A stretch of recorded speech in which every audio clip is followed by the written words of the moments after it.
Et bien WakaTP les amis, c'est Dark Magikarp, je suis très heureux de vous retrouver pour une nouvelle critique Cinoche. Voilà, une critique Cinoche qui colle à l'actu, puisqu'il s'agit d'un film qui sort dans nos contrées de France et de Navarre uniquement le 23 octobre 2020 dans toutes nos salles.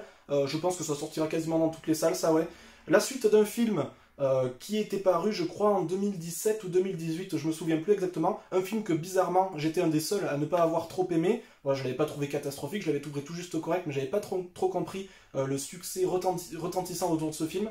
Ce film, c'était Dernier Train pour Busan, voilà. Un film mélangeant thriller horrifique, avec un peu d'épouvante, du post-apocalyptique, voilà, pas mal de choses, un peu un melting pot de tous ces genres-là. Le nouveau film de ce réalisateur-là dont je vais vous parler juste après le générique, il s'agit de Peninsula.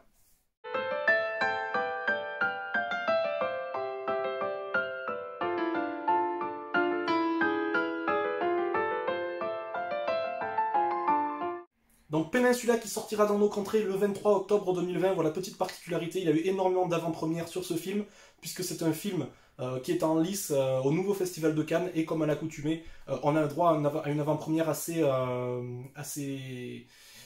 largement avant, on va dire, la sortie officielle. Donc je l'ai vu tout début octobre, et c'est même plus une avant-première, parce qu'il est sorti, je crois, en avant-première dans quasiment tous les cinémas. Donc Peninsula, suite de Dernier Train pour Busan, sorti, alors je crois même que c'était peut-être en 2016, et vous me direz dans les commentaires pour les spécialistes, mais c'est 2016 ou 2017. Voilà, un film d'action, horreur, épouvante, post-apo, que j'avais pas tant aimé que ça. Donc là, c'est la suite vraiment quasiment directe de Dernier Train pour Busan, réalisé par Song... Alors je l'avais noté ça parce que c'est des noms à coucher d'or. Song Oh-yeon, voilà, qui était aussi à l'effigie et à la réalisation pour The King of Pigs, qui était une petite pépite, qui était sortie un petit peu avant Dernier Train pour Busan. Donc la suite directe, 3 ans avant, 3 ans après, pardon. Voilà, la péninsule est totalement envahie. Voilà, tout le monde a déguerpi, soit à Hong Kong, soit sur les autres îles asiatiques autour.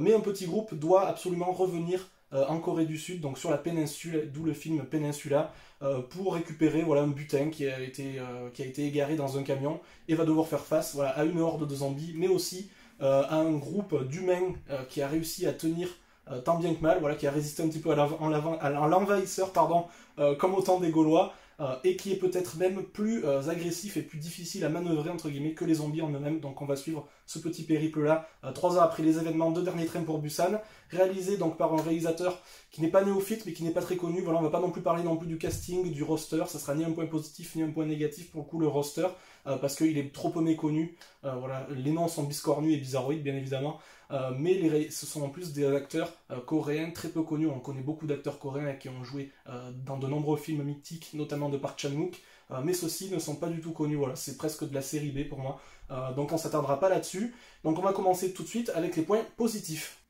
Premier gros point positif qui m'a marqué et qui était déjà présent dans Dernier Train pour Busan, il s'agit de la gestuelle, du chara-design et de l'aspect vraiment réaliste, le réalisme des zombies, des morts-vivants, vous appelez ça comme vous voulez, des revenants, des marcheurs, de tout ce que vous voulez. Mais voilà, ils sont vraiment très réalistes, très agressifs, ils jouent très bien, ils se démembrent de façon assez agressive, assez rapide. Voilà, on a vraiment un aspect choc, un aspect agressif et violent de ces zombies qui sont vraiment parfaitement réalisés et qui donnent un aspect vraiment encore plus vertigineux à l'action. Et ça, c'est un gros point positif, les zombies en euxmêmes, puisque ça fait quand même partie intégrante du scénario et de la thématique. Donc c'est vraiment un très bon point là-dessus. Autre point positif, non pas le jeu d'acteur, voilà, il va pas falloir confondre et ça va être assez difficile d'expliquer, c'est pas le jeu d'acteur des acteurs, donc le casting, mais plutôt la diversité des personnages qui ont été décidés au moment de la création du film. Ils sont vraiment très variés, très charismatiques, ils ont des objectifs très différents entre eux, ils sont complexes, voilà, ils ont un peu des objectifs, on va dire, cachés, voilà, leur physique aussi est très bien choisi, enfin voilà, la diversité vraiment des personnages, dans leur approche et dans leurs objectifs, ça c'est vraiment un gros point fort aussi. Alors, le jeu d'acteur n'est pas exceptionnel, le doublage est pas très bon, on le verra tout à l'heure, et j'ai pu le voir qu'en VF, malheureusement ça passait pas en VO chez moi. C'est pas que le jeu d'acteur soit bon, mais les personnages sont bien écrits et bien choisis par rapport à leur rôle dans le film. J'espère que vous me serez bien fait comprendre, mais ça aussi c'est un deuxième gros point positif quand même à notifier. Avant-dernier point positif, qui est quand même assez exceptionnel aussi, et très important dans un film pour moi, c'est le rythme, qui est très bien parsemé, voilà, qui est très bien ficelé, j'ai envie de dire. Il y a énormément de scènes d'action, mais elles sont très bien parsemées et ponctuées par des petites phases un petit peu plus émotionnelles ou un petit peu plus profondes, où on en apprend un petit peu plus sur les personnages, sur leurs objectifs, leur motivation justement. Et ça, c'est vraiment bien cousu de fond en comble pour pas s'ennuyer du tout devant le film, même pour ceux qui n'auront pas aimé le film. Voilà, je pense qu'on peut pas s'ennuyer devant ce film. Le rythme est effréné, mais quand même bien ponctué de phases calmes pour ne pas que ça en devienne redondant et un petit peu difficile à suivre. Voilà.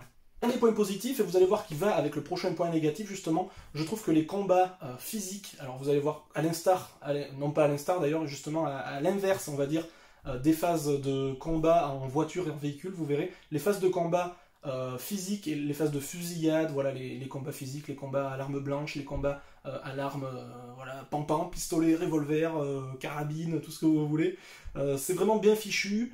Les cascades sont très bonnes, les effets spéciaux sont très bons, l'aspect encore une fois agressif et oppressant, voilà c'est le mot que je cherchais tout à l'heure, ils sont vraiment oppressants ces zombies, et peut-être que le groupe qui a survécu sur l'île est encore plus oppressant, donc ça c'est vraiment bien retranscrit, ces phases de combat sont vraiment très très bons. Premier gros point négatif qui m'a sauté à l'œil, et j'espère que vous le verrez quand vous verrez le film, du coup maintenant que vous le savez, parce que c'est vrai que c'est assez rapide et que tout le monde peut-être s'en rendra pas compte, mais à l'inverse, je dis toujours à l'instar, je sais pas pourquoi, à l'inverse des phases de combat physique, les phases d'effets spéciaux en combat, de poursuite de voitures, de véhicules, etc. est absolument catastrophique. Les effets spéciaux se voient à 3 km.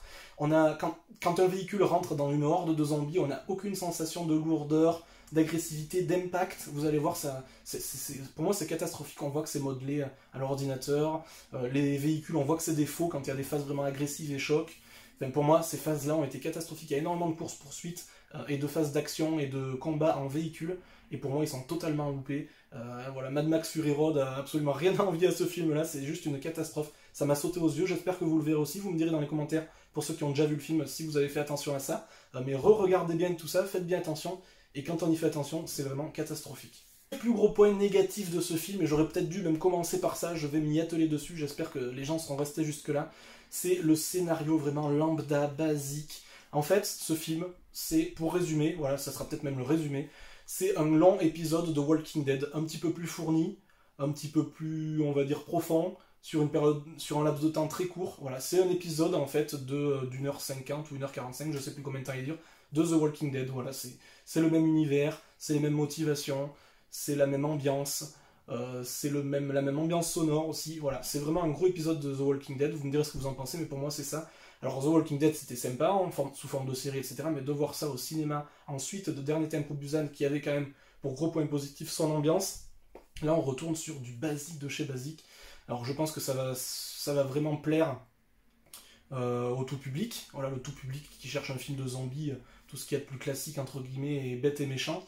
Mais il n'y a absolument rien, c'est creux, c'est naïf, c'est lambda, c'est basique, voilà. C'est du Walking Dead tout craché, et du coup c'est quand même négatif pour moi, même si les premières saisons de The Walking Dead étaient bonnes, mais pour en faire un film, c'est quand même une cata absolue pour le coup. Le dernier point négatif, justement, encore une fois, à l'inverse de ce que j'ai dit tout à l'heure, les personnages sont bien développés, ils sont très variés, mais la version française est encore une fois catastrophique. C'est un petit peu monnaie courante d'ailleurs sur les films coréens, asiatiques. Là c'est une catastrophe. Alors les dialogues sont très mal choisis en français, les traductions sont parfois totalement loufoques et totalement bêtes, des fois ça en est ridicule quoi, c'est totalement catastrophique. Et puis les voix c'est toujours les mêmes, les acteurs coréens, les petits enfants coréens ils ont toujours la même voix, c'est juste une catastrophe et intenable durant tout le film. Moi au bout d'un moment en fait j'avais plus que ça à la tête et j'arrivais pas à m'en défaire, c'était une casta, ça devait être cette VF, donc c'est le dernier point négatif. Il à mettre un petit peu entre parenthèses puisque peut-être qu'avec la VO ça change, mais voilà, pour moi il a été ajouté à cause de cette VF puisque j'ai pas pu du tout le voir en VO. Dites-moi dans les commentaires si vous avez pu le voir en VO, mais moi il passait pas du tout autour de chez moi en VO. C'est d'ailleurs assez bizarre pour un film qui est sélectionné au Festival de Cannes, et puis ça le dessert totalement d'ailleurs. Pour résumer ce film, quand même mi-figue mi-raisin, voilà, je vais pas être aussi difficile que certains d'entre vous, je sais qu'il y a énormément de gens qui ont critiqué ce film, contrairement à Dernier Train pour Busan, et moi finalement, alors je vais me faire taper dessus certainement, mais je le mets sur le même pied d'égalité, même s'il n'y a rien à voir au niveau de l'ambiance. Pour moi, je lui mets à peu près la même note que je mettrais à Dernier Train pour Busan. Je lui mets la note de 12 sur 20. Je l'encourage quand même parce que j'ai passé un moment correct, divertissant, je me suis pas ennuyé, mais tout le reste c'est juste catastrophique. En fait c'est un long épisode de The Walking Dead comme je le disais, sur plus d'1h45. C'est bête et méchant, c'est creux, c'est vide, c'est de l'action pure et dure. Malheureusement, je trouve qu'on s'est pas trop creusé la cervelle pour cette suite qui aurait pu peut-être être beaucoup plus intelligente. Donc 12 sur 20, c'est déjà bien noté. Je vous conseille d'aller le voir au cinéma en cette période quand même assez creuse. On passe toujours un bon moment, c'est un bon divertissement popcorn, mais ça s'arrête totalement là. Donc 12 sur 20, ça sera la note que j'attribue à Peninsula. J'espère que cette vidéo vous aura plu, les amis. On se retrouve très très vite pour des vidéos achats, objets. Voilà, il va y avoir beaucoup d'achats, d'unboxing et de présentation d'objets dans les temps à venir. Je vais énormément au cinéma, mais voilà, je fais pas les grosses sorties. J'ai la flemme souvent de faire des critiques tout de suite après la sortie, donc je vais voir énormément de films alternatifs au cinéma. J'ai été voir notamment Blackbird qui était assez sympa, et j'ai vu pas mal de films là, depuis le mois de septembre.